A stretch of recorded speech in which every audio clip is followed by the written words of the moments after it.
Z kúskov vlny môže vzniknúť pokoj. Miesto, kde si človek oddychne aspoň na chvíľu.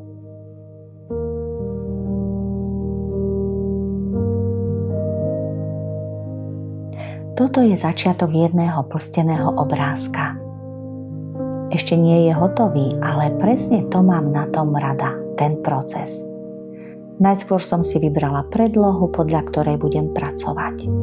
Potom som si pripravila jednotlivé odtiene vlny, aby som mala všetko nachystané ešte pred začiatkom. Začala som oblohou. Tu robím rada ako prvú, lebo udáva náladu celého obrázka. Pracujem s jemnými vrstvami, aby prechody pôsobili prirodzene a mäkko.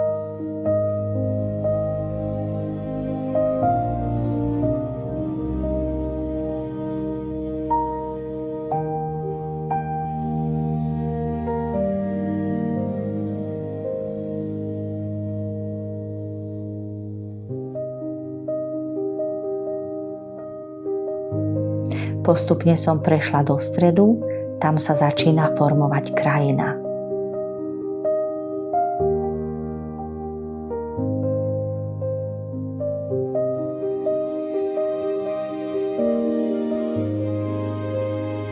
A potom spodná časť, trávnik a chodník, ktoré dávajú obrazu hĺbku a smer. Každú vrstvu pridávam postupne. Pri plstení sa nedá ponáhľať. Čím jemnejšie vrstvíš, tým krajší je výsledok. Nakoniec som začala naznačovať aj oblaky, len jemne, aby nepôsobili ťažko, ale ľahko a vzdušne. A toto je len začiatok. Obrázok ešte len vzniká. A v ďalšej časti vám ukážem, ako ho budem dokončovať.